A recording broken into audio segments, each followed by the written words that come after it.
So we're rounding that time of the year where it's starting to get cold outside, at least in most places, starting to have snowfall. It's winter. And so I wanted to go through and talk about 10 of my favorite wintertime fragrances, or just 10 great wintertime fragrances. So that's what we're going to be talking about today. So without further ado, let's get it.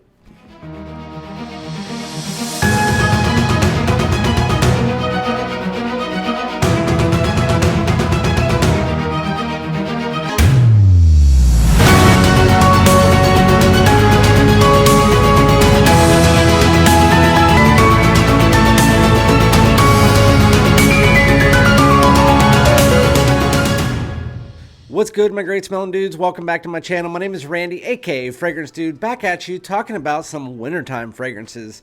So I know if you live in LA or Texas or wherever you might live, it might still be hot outside, but just give some of these a thought just in case you are looking for some cool weather fragrances, because I know in some of those places it does get down to the 50s, which you can wear these.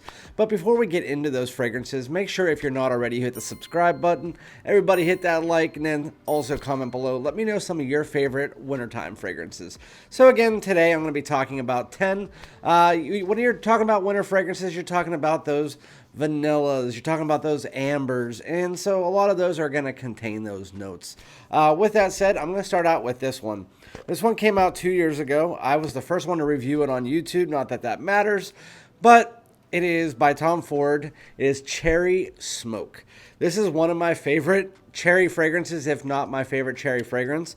When it first came out, I was thinking it was going to be similar to Lost Cherry, so I wasn't too intrigued by it, but I was like, hey, I can get my hands on it before anybody else. Why not review it? And man, was I completely wrong. Cherry Smoke, it really just smells like you have a more natural, darker type cherry than you get in Lost Cherry. You mix that together with obviously that incense, that smoke, and you also do get some woods and spice in there. So it's it's still unisex, but it's unisex leaning masculine because of that dark cherry, because of that woods and smoke that is brought into it. But it's a lot more wearable as far as for men than the Lost Cherry is. It's a lot more realistic of a fragrance, and it has a little bit more of a backbone to it than what you get in that candy-like synthetic Lost Cherry, which this one does not bring. It's still going to be unisex, so if you're one that doesn't like fruity unisex fragrances, still going to be down that road. This one does last longer, though. It's 8 hours, and I mean, it's almost the same every single time, but it works really well in the cold weather. You can wear it during the warmer weather a little bit if it's at night, but I would stick to fall and winter time being the most apt and prone time to wear this fragrance. But that is Tom Ford's Cherry Smoke. Absolutely beautiful fragrance if you're looking for, again, a darker, more realistic cherry mixed together with some smoke and woods and spice. With that said, moving into the next one, this is my scent of the day, actually.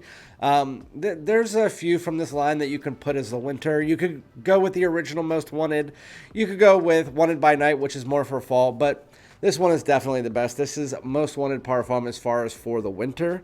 Most Wanted Parfum is this nice bourbon, vanilla, and ginger mixture. So you take that Most Wanted style DNA, and then you mix that together. I mean, it still has a little bit of gourmand facets, but this one definitely intrigues you a bit more during the cooler weather, especially when it gets down to the 30s and the 20s and stuff like that.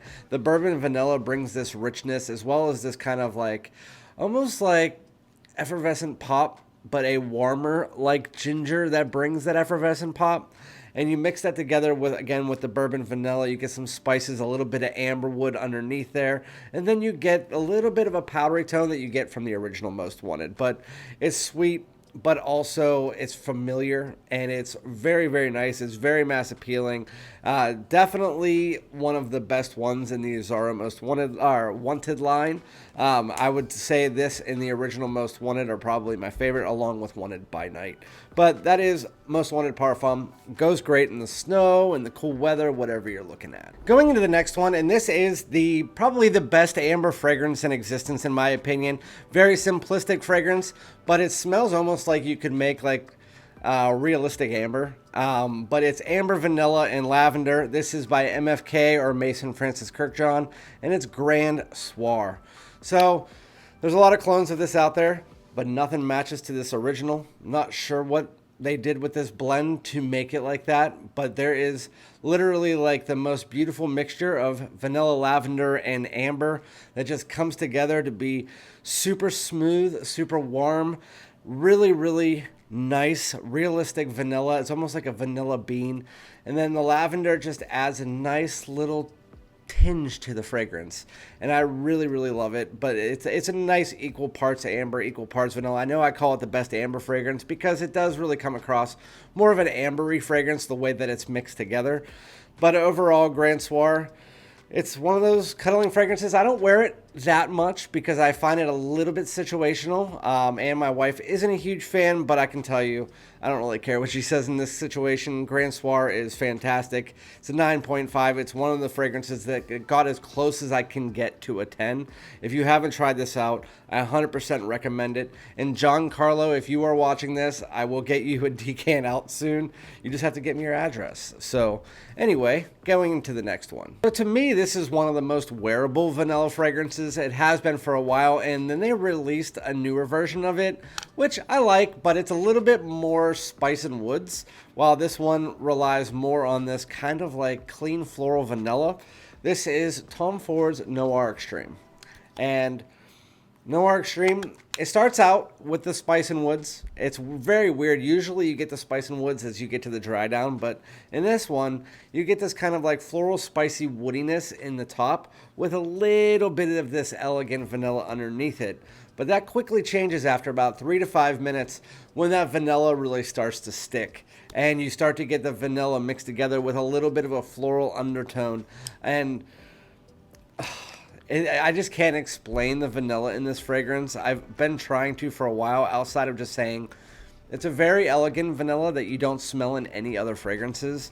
And when you smell it, you'll know exactly what I mean. I think it's the way that they mix it together with the floral and spice that really just brings out this nuanced elegance that you don't get from anything else out there. And I really like that about it. And whenever they brought out the parfum is more just, if you want more of that opening, that spice and woods, then you go with that because it kind of just keeps that for the rest of the fragrance while having that minuscule vanilla underneath the whole time.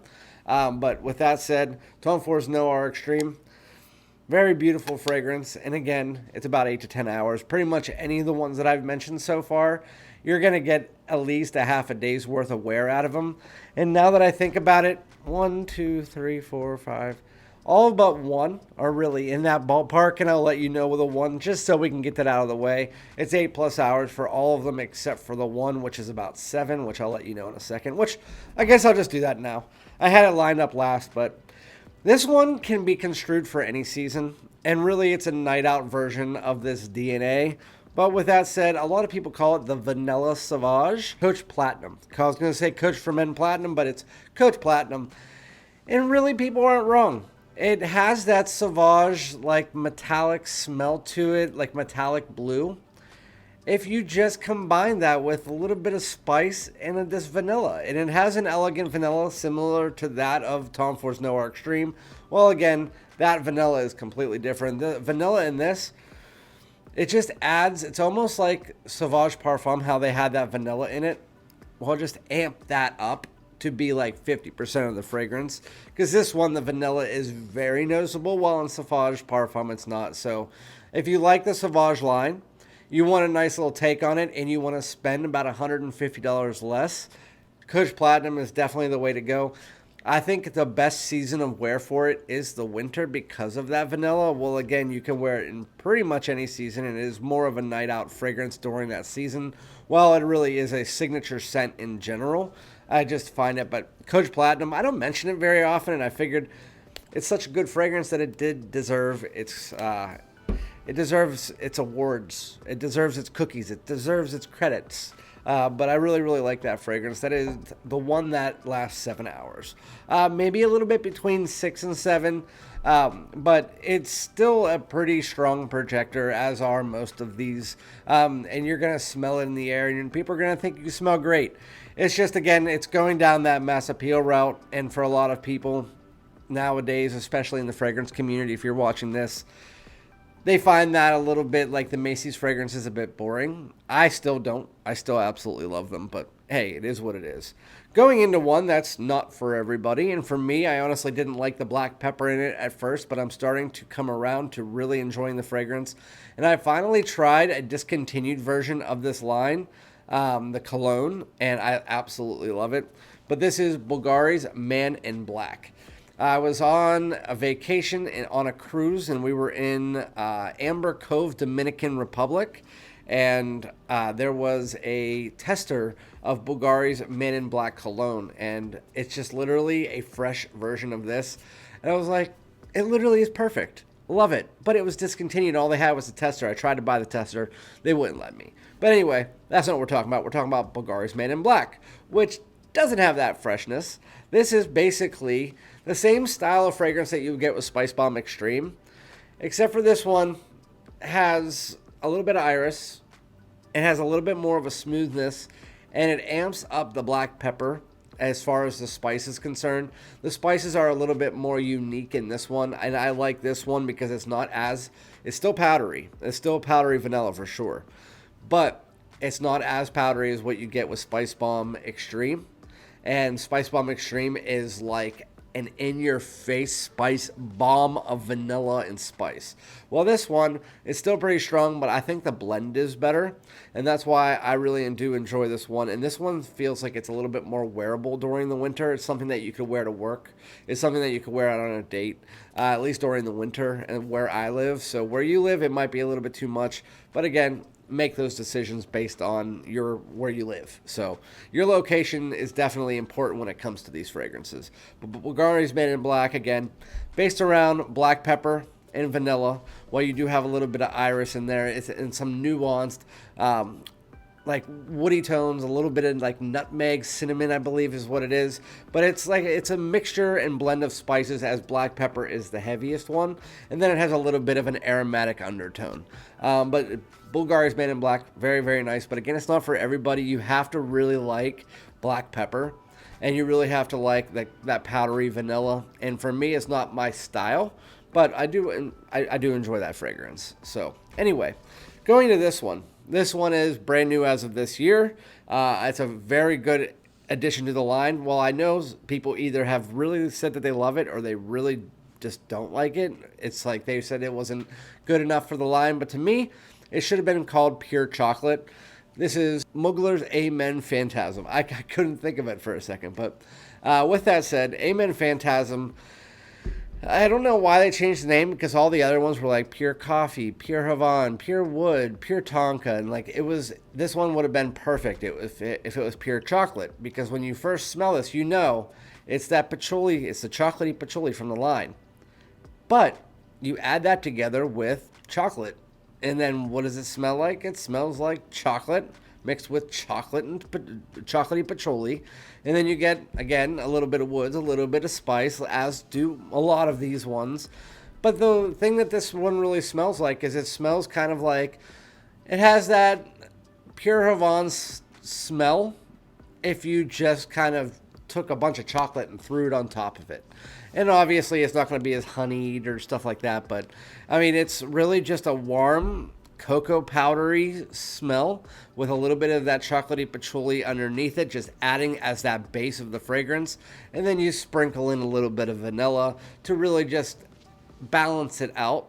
And that's what the fragrance smells like. It smells like it is a semi-gourmand leaning gourmand. So if you're not a gourmand fan, you're probably not going to like that. If you don't like Montal's Chocolate Greedy, probably not going to like that. It has like a mixture of that with its own, like it's almost like if you took Chocolate Greedy and mixed it together with Pure Havana, Pure Malt. That's pretty much what this smells like. And I think it smells great. My wife really likes it. I really enjoy it. It is a little bit rich. So if you don't like those rich gourmand fragrances, you might not enjoy that one. But I really like it. I still wish that they fixed this stupid atomizer. I don't know why. Like, it's like they discontinued the line outside of Ultimate and the original, and then people complained about the atomizers forever, and then they bring it back in the same awesome bottle but with the worst atomizers in the game. Literally, it's like that in like 1 million. All the atomizers suck. Anyway, Going into the next one. This one is from an indie house that I've been really talking about a lot this year. And this one, I've been waiting until the wintertime came to talk about it. But this is by Coastal Carolina Parfums. It's called Victorian Vanilla. And so, what does Victorian Vanilla smell like? It kind of smells like a slightly floral Club Black, but like with the most high quality balsamic vanilla you can smell. So while Club Black is more of a synthetic calming vanilla, this one's still that vanilla and it's still calming, but it's still that balsamic. When I say balsamic, it's more of that like almost rich and creamy vanilla outside of that powdery vanilla, and that's what this one is. Again, it's a simplistic fragrance. It kind of smells like if you mix together Club Black and Vertus Vanilla Oud without the powder. That is exactly what this one kind of smells like. Exactly what it kind of smells like. But anyway, Victorian Vanilla. It's actually one of my favorite vanilla fragrances now going forward because, and the fact that my wife likes it, that's always a big plus. But also because of the fact that I've always been a fan of the non-powdery vanillas, and this one really ups its game and provides a really high quality balsamic vanilla. Again, I'm going to mention that 100 times because if you're looking for something that is more of a natural style balsamic vanilla, that is what you're getting with this. Has a little bit of an ambery undertone and a slight floral kick to it to just provide a little bit of a backbone, but it's unisex leaning masculine for sure. But this could be worn by women or men because, I mean, it is a vanilla-based fragrance, and it's one of the best ones. It's leaning slightly gourmand as well. So if you like those style of vanillas, like Club Black, again, just like a higher quality Club Black if you mix it together with Vertus Vanilla Oud without the powder. That's what this one smells like because there is a slight woody backbone to it as well. But that is Victorian Vanilla by Coastal Carolina Parfums. Going into the last two. This one, we have one niche and we have one designer. This one has got a lot of hype. It's one of those ones that you're either on one side of the fence or the other. You either love it or you don't like it. It's Cardamom Lavender Vanilla Spice. Jean Paul Gaultier's Le Male Les Parfums. And I'm on the fence that I love it. It's freaking amazing. The opening is a little bit rough when it comes to, like, again, just like the Noir Extreme, where it has a little bit more of that spicy edge. But give it like 30 seconds and it starts to calm down. You get that vanilla and cardamom mixing in. It has that Middle Eastern Oriental style vibe to it. And it's just fantastic. It's a modernized version of the Le Male DNA. If you added an extra amount of this kind of green cardamom to give it some spice and a little bit of a green edge. And then you also have that nice lavender that's not earthier. It's more of your aromatic, clean lavender mixed together with that. It is warm. It is just right for the picking when it comes to wanting something unique. It has a little bit of a Middle Eastern edge to it. Again, it's just a fantastic fragrance. If you're looking for something that is a wearable Middle Eastern style Oriental fragrance, I guess you should say, then I would definitely go with Le Male Les Parfums because that cardamom, the extra spices mixed together with a beautiful vanilla that comes from the line, just a little bit more modernized, and then you add in that lavender again from the line, then there you have Le Male Les Parfums. Fantastic fragrance. This is another one of those 9 to a 9.5 in my collection. It's going to be one of my most worn fragrances this year. Speaking of most worn, well, I try not to wear this one as much. Sometimes I wear the Michael Jordan in its place, which has similar facets to it. But this is my favorite one from the house of Bond. It is Bond No. 9's New Harlem. Discontinued, then brought back, and I bought it immediately. It was going for $400 when it was originally released back in the day. And nowadays you can find it for $155, even though like last year before I bought it, it was like $260 on discounters. Now you can find it for $155, $160. If you like, again, gourmand fragrances, which as you can tell from this, I like vanillas, I like gourmandish fragrances. I like more of the style that leans slightly unisex, leaning masculine. But this one, it's basically pancakes and syrup. Man, why did I say syrup? It's pancakes and syrup mixed together with a little bit of spice and aromatics. And that's the way that I can put it. It literally smells like you're walking into an IHOP or a Waffle House. Just like a high quality version of that, I guess you should say. So, I don't know. You know, like when you stay at one of those hotels and you have, or you go to like a high quality breakfast and they have those chefs with the white hats and they're cooking their pancakes and stuff. Well, it's kind of what this smells like. That really awesome syrup that you can never find anywhere else but there, that's warmed up. That's what this smells like. Mixed together with a little bit of spice and a little bit of aromatic tones underneath it, like lavender and clary sage, that just provide a little bit of a backbone, a little bit of spice and a little bit of aromatics, just that make it so it's not overly gourmandish. I think that's why they added that in there. But this is amazing. And I know it's like, why would I want to wear pancakes? Smell it. If you don't know if you want to wear pancakes and syrup, I'm telling you, try this out. You're going to make up your decision pretty quick because it smells amazing and it is wearable for a gourmand that is pancakes and syrup. When you wear it, it's not something you can wear every day, like I said, but it's something that during the winter you can wear at least once a week. That's Bond No. 9's New Harlem. Very, very, very good. And before I lose my voice after doing a few videos in a row, I want to say adieu to you guys. Let me know what some of your favorite wintertime fragrances are. And again, I will be back with another one. So make sure to hit that like, comment, subscribe, and I'll see you guys on the next one. Peace out.